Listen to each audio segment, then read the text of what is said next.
How do you build a road through land such as this? Without government support, without proper equipment, and even less manpower. Impossible?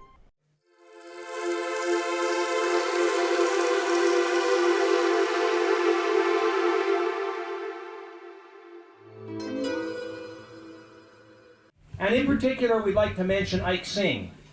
Ike Sing's store at Anahiem Lake was a very vital part of the connection, bringing the road from Anahim to Bella Coola, or from Bella Coola to Anahim. Yeah, you were the main contact on the Anahim end. Yeah, that's right. Yeah. And do you remember when the second year when we went in there that Carl Erickson brought a spring in for the cat with that old John Deere tractor of his?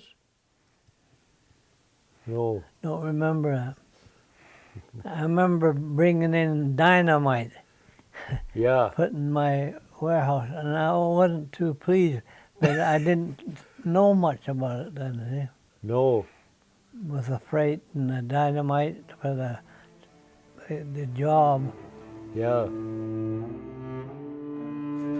And I know one thing, I enjoyed all the time I spent with you whenever it was up there. I'm glad to hear that. Yeah.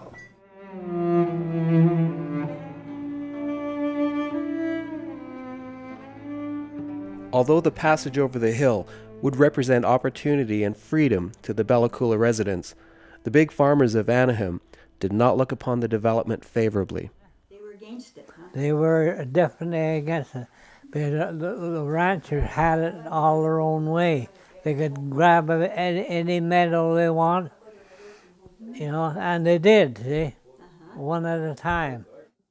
But the road did go ahead, and the Board of Trade hired surveyor Elijah Gurr to find a route from Anahim to Bella Coola. A physically powerful man, Elijah Gurr covered hundreds and hundreds of miles, blazing a trail through the steep mountainous terrain and thick bush for the men and machines to follow. But finding a path through the swamps may have been impossible, if not for the wisdom of one man in particular.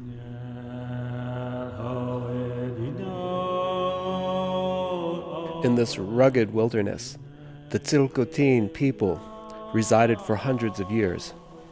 They lived on the land by the rules of nature. From this ancestry came young Thomas Squinas, whose free spirit danced in the eye of the eagle. And as he grew, so did his incredible understanding and wisdom of the country. Thomas became known by both native and non-native residents as the best hunter and guide in the Chilcotin. It was on a hunting trip that Ike Sing first met Thomas. They became lifelong friends. He eventually helped Ike build his store. So when it came to finding a path through the swamps, Ike knew Thomas was the only man for the job. The board hired him to blaze the final pathway. Well, he was hunting guide, and he spent more time in that country. Sure. He lived in that, quite a bit in that country. He spent a lot of time in that. He was considered the best hunter in that country, white or Indian. Lester would admit readily that Thomas was the best. The Bella Coola Board of Trade telephoned Bill Graham of Tatla Lake and offered his company the contract, commencing from the Anahim side of the hill. Confident that his employee, Alf Bracewell, could do the job, Bill Graham accepted the challenge. In July of 1952, Alf walked Graham's D6 cat over 60 miles along back trails to Anahim Lake to begin bulldozing. The little cat that could launched the gestation period of Bella Coola's long-desired Freedom Road. Well, it was kind of interesting the way a person thinks, when Bill mentioned we better tune the cat up and check it over, because the Bella Coola Board of Trade wanted him to start building road from Anahiem Lake. Well, at that time it was just another job, no big deal. But it is kind of interesting how a person's thinking does change, because we walked the cat all the way to Anahiem Lake, and then that wasn't too big a deal. But then when you started working on the road, and the farther you got along, the more interesting it became, and more of a challenge as well. And also it kept getting a little more important that you got this little track all the way to where the road quit down on the bottom of the valley, because it was quite important to the people there. But it did grow in importance as we got farther from Anahiem Lake, which I guess is kind of normal, you know. Most people are a little slow thinking, but it did catch up that time. Alf, together with George Schreiner and Melvin Gurr, son of Elijah Gurr, worked non-stop for 112 days, bulldozing through vast, harsh wilderness, brutal countryside, extraordinarily steep terrain, and swarms of mosquitoes.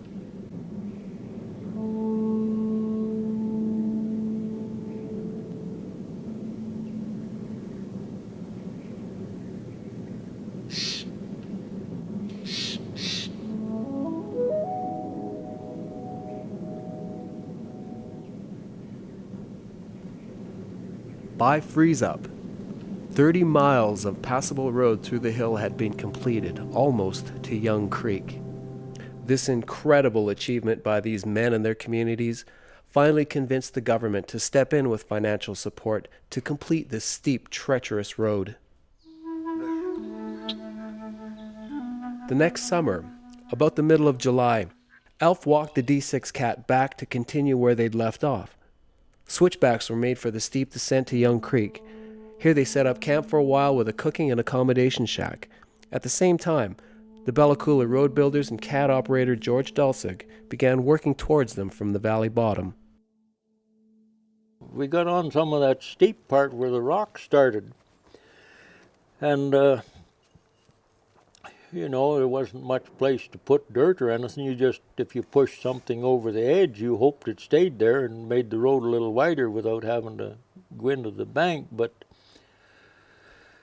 this one day, I'm happily going back and forth and thinking I'm doing all right, and I get out towards the edge and I throw the master clutch out and it didn't stop.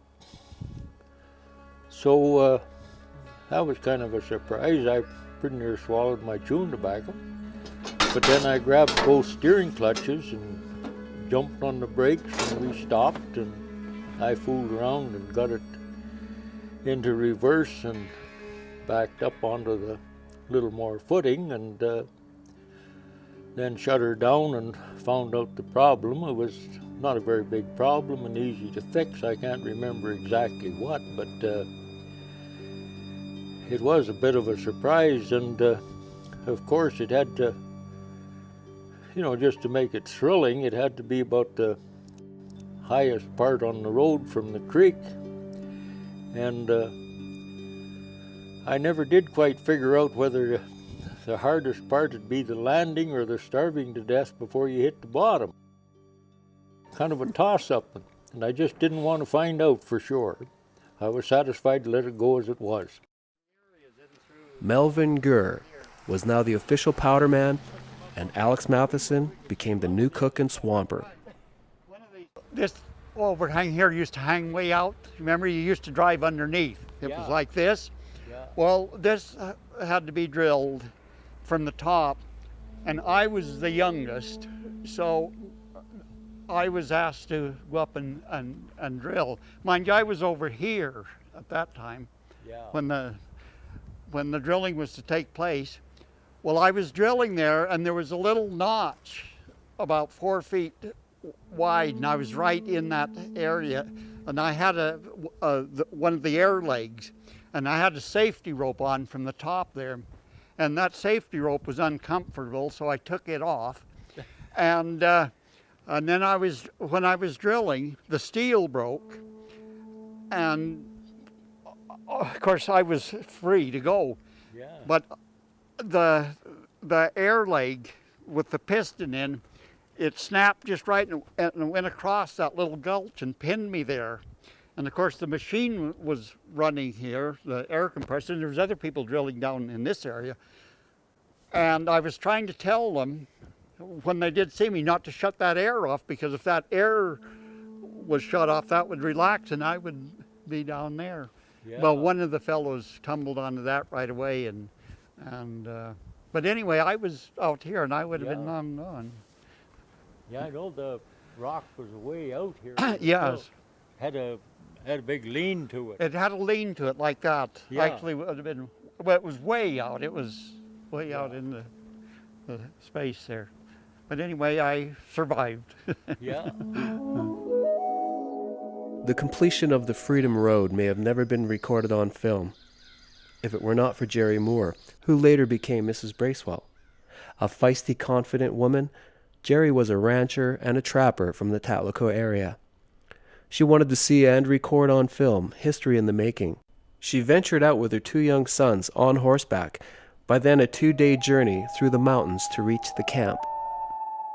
When we woke up under that spruce tree at just the break of day, we saddled our horses really fast, had a little snack, and hit the road.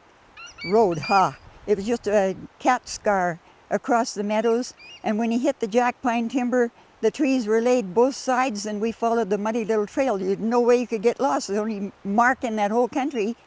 And after miles and miles of that, and I kept taking little bits of footage, and then we got to Green River. I rode across first. It's just a lovely, quiet little river, but no bridge. So I rode across the creek and filmed the boys crossing together on their horse. And then we yanked off the saddles and fed the horses and had lunch ourselves and saddled up and rode on. And eventually we came to, we went down the steep hill into Young Creek and then had to climb really high afterward to get back up where there was enough dirt, I guess, so they could make a road. So we followed that for a long way. It was very narrow and it was spooky. We didn't ride near the edge because it might spook the horses. We hung right in against the bank, the cut bank on the inside edge. And finally, about sunset, we reached their camp. And boy, that was a long ride, about 40 miles. I was surely happy to get to that camp finally before dark. So we had supper with them. They were just quitting for supper, washing up and all that. And the next morning we got up early and I got a good look at what was happening there. So then I'm running back and forth on this little goat trail in between the 2 camps. It's about 2,000 feet that they had to complete before the cats would touch blades. And I was running back and forth taking photos of the fellows on the Bellicule land and then what they were doing on the interior from Anahim Lake. And I got some really good footage. I got Ole Nucleo packing a bucket of water, well, a jug of water in one hand and some diesel in the other hand, and his backpack was full of rock powder. He was the supplier for Alf's crew on their end. He brought them corn on the cob and everything they had, he backpacked it in. So I said, Ole, what's in your backpack? And he said, I'll show you. And he took it off, and with a big grin on his face, he dumped all this rock powder out on the boulders, and I was sure it was going to blow up. I was horrified, but it didn't. And I just held that camera steady and got that picture no matter what, but I was really scared. He thought that was pretty funny.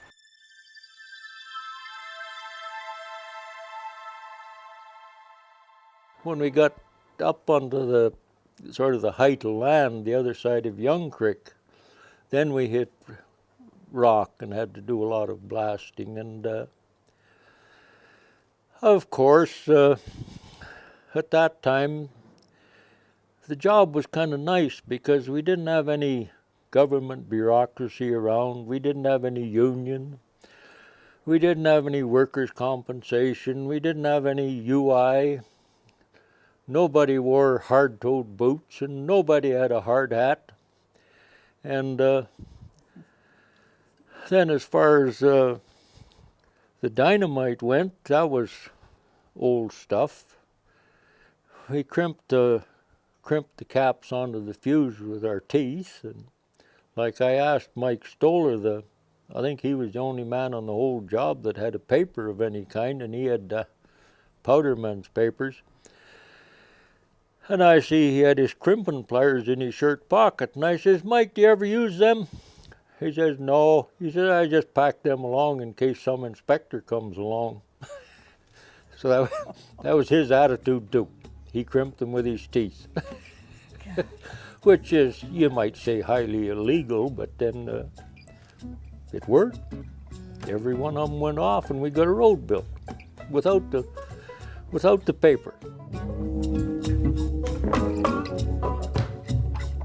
Well, yeah, we accomplished something. We accomplished something.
How do you build a road through land such as this?